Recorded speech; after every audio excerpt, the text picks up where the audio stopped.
Good morning అందరికీ. ఆ, morning లేచిన వెంటనే ఒక బ్యాడ్ న్యూస్ చూసాను. ఇన్స్టాలో వచ్చింది.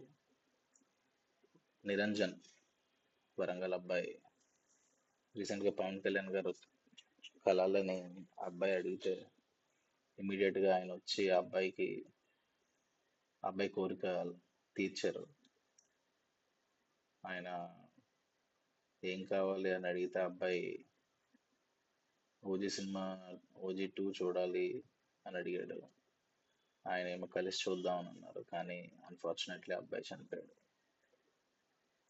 మీరు అబ్జర్వ్ చేస్తే ఆ అబ్బాయిని కలిసి వచ్చిన తర్వాత ఆయన ఓజీ 2 చూద్దాము, కలిసి చూద్దామని అన్న తర్వాత ఆయన వచ్చేసారు. వచ్చిన తర్వాత మీరు జస్ట్ అబ్జర్వ్ చేయండి. సుజీత్ గారు రావడం, టాక్ టాక్ షో పెట్టడం పవన్ కళ్యాణ్ గారితో, సినిమాని ఫాస్ట్ అప్ చేయడం, ఫోటోషూట్ జరగడం, పోస్టర్స్ రిలీజ్ చేయడం. అంటే అన్నీ మనకు చెప్పరు. పవన్ కళ్యాణ్ గారు అన్నీ చెప్పరు, మనం అర్థం చేసుకోవాలి. ఆ అబ్బాయి అడిగాడు అంటే వన్ ఆఫ్ ద రీజన్ అయి ఉండొచ్చు, లేదా అన్ని సింక్ అయి ఉండొచ్చు. బట్ ఏమో, ముందే తెలిసేమో ఎక్కువ టైం లేదు అని. కానీ ఆ అబ్బాయి కోసం చాలా చాలా మంది ట్రై చేశారు, హెల్ప్ చేశారు. బట్ మన చేతిలో లేదు.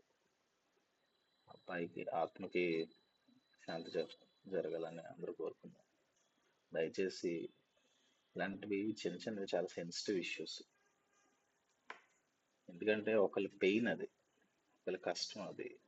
మనకి వాళ్ళు ఏమవుతుందో వాళ్ళకి, వాళ్ళు ఏం గోత్రు అవుతున్నారో మనకు తెలియదు. సో పవన్ కళ్యాణ్ గారికి డెఫినెట్గా ఆయన ఎక్కడికి వెళ్ళినా పేదవాళ్ళ గురించి, వాళ్ళ కష్టాలు చూడడానికి వెళ్తారు. సో దయచేసి వాళ్ళ గురించి ట్రోల్ చేయకండి.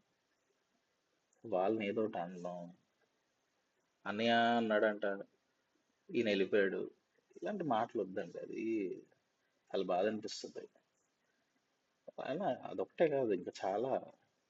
ఆయన ప్రతిదీ పేదవాళ్ళ గురించే. ఆయన అసలు డీసీఎం అయింది, ఆయన ఎలక్షన్స్ లో నిలబడింది. ఇప్పుడు దాకా మనకి ఏం తెలియదు ఆయన ఏం చేశాడు అనేది. కొన్ని తెలుసు, కొన్ని బయటికి చెప్పరు.